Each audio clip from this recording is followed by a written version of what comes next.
The prodigal son story. It's been called the greatest love story, the greatest story ever told. In it, there are two sons.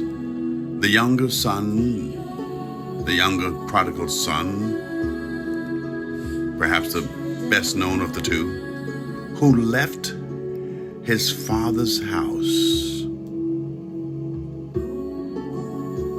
to explore and experience the outside world.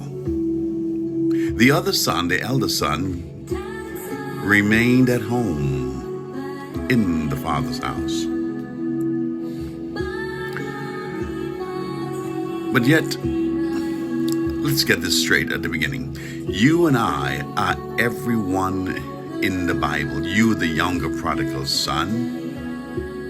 You are also the older son. The younger son went away and experienced the world. But we're told one specific word from this that I love. When he was in a pig's pen, tired, weary, broke, busted, disgusted, we read that he came to himself. And he said to himself, I will return to my father. And I will say to my father, Father, I am so unworthy. I am no longer worthy to be called your son. Make me one of your servants. That's you talking. That's the old religious-minded person language.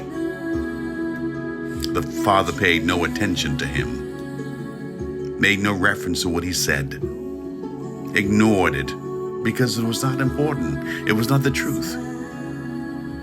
But rather the father said, bring forth a fatted calf, kill it. Let's have a feast. Put a robe on his back and a ring on his finger and shoes on his feet. For this my son was lost, but now he is found. He was dead, but now he is alive. And so began the celebration. The older son, who was not there when he came in, heard the noise, heard the music, said to one of the servants, what's going on in here? And the servant replied, this thy brother has returned, and your father is celebrating. And the older son was mad as hell, and he would not go into the party. But the father went out to him. The father went out to the second son. It's uniquely wonderful. The father was looking out for the first son, and now he has to go out to the second son. And the second son began to complain and whine like that religious demon does. I've been with you for so long, you've never done this, that, or the other for me. And the one statement that gets my attention every time, and should get yours as well, and that is, the father said, son,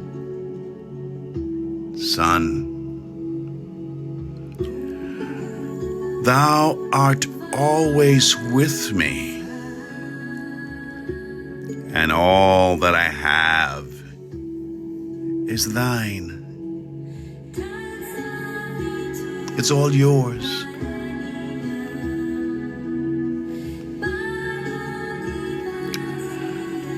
The Father, esoterically speaking, is the infinite one, the one and only source, my one and my only source of all my supply, of all my provision. The Father represents God in me, speaks of the divinity in me, my infinite, ever-flowing and overflowing source of all my supply. What intimacy we see here. The Father said, "My Son." The Infinite sees you not as a servant, not as a slave, not as just a creation, but as my son, my daughter. Isn't this beautiful? The Father sees you, the Infinite sees you as equal. I and my Father are the same one, said Yeshua the Christ. Who are you, by the way, as you're listening? Where did you get your self-identity from? Where did you get your self-image from? Where are you getting it from? It's imperative that you see yourself, that you and I see ourselves as God sees us. It's imperative that you get your self-identity, your self-image, your self-awareness, your self-esteem from the right source. And the right source is the infinite God, the good. In the Garden of Eden, the infinite came and asked Adam and Eve this awakening statement or question. Who told you that you were naked? Who told you you were naked? Who told you? Where did you get that idea? I've clothed you with glory. I've clothed you with power and dignity and authority. Who told you that you're weak? Who told you that you're unworthy? Who told you that you'd never amount to anything? Who told you you're too black? Who told you that you are inferior? Who told you that you are never, ever will amount to anything? You know what I'm talking about, don't you? We've been told, we've been sold, and we've been told all these negative lies from our childhood, from our family, from friends, from society, from religion, from politicians, from sociologists. We all have been conditioned to think less of ourselves. But listen, my son, all that I have is yours. That is the consciousness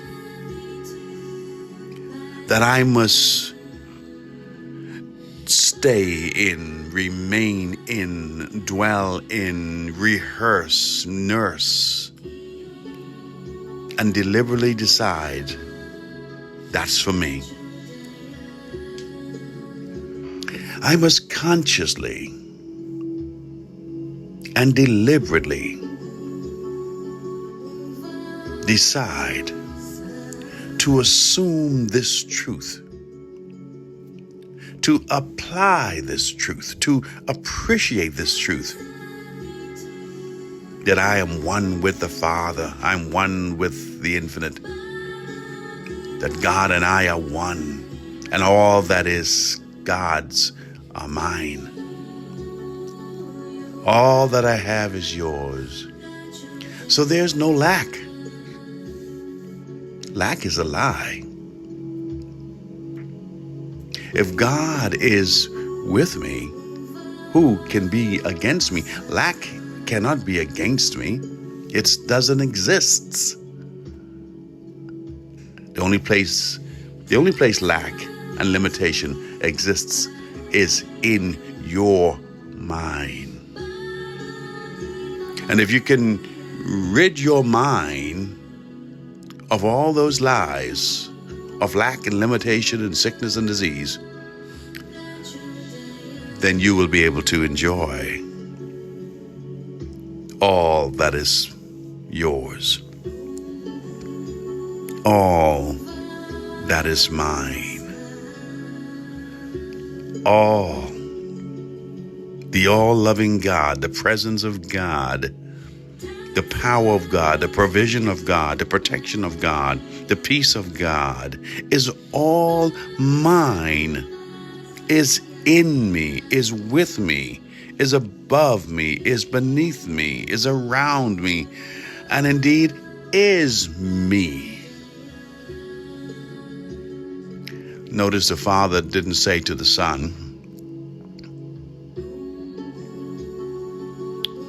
you got to pray, you've got to fast, you've got to affirm, you've got to decree, you've got to confess. No. Nothing I needed, nothing the Son needed to do, and there's nothing I need to do. Now, religion will give you all this bull stuff that you got to do. There was no ritual required. There were no righteousness required. The Father, the Infinite, said to him, and now says to you today through me, that, son, my daughter, you are always with me, and all that I have is yours. Now, isn't that marvelous? Isn't that just beautiful? So make the transition. Make that transition in your consciousness from begging, from whining, from complaining, to accepting, to participating, to enjoying the all that is mine, all that's yours. You have choices, You can choose to remain in that religious state, or you can say, I'm getting the hell out of that. I'm going to do like the younger son. I'm going to say, Father, I came to myself some years ago. And everyone has a different journey, different way to come to themselves. So far be it from me to tell you how to. That's between you. You must work out your own salvation. But I'm just letting you know, the most liberating thing that happened to me was when I came. It was a process too, by the way. When I came to myself, like the younger prodigal son, and I realized who I really was. I realized the divinity within me, my spiritual divinity, oneness, sonship with spirit. Well, it's been fun, but I've got to run. We'll talk next time, wouldn't we?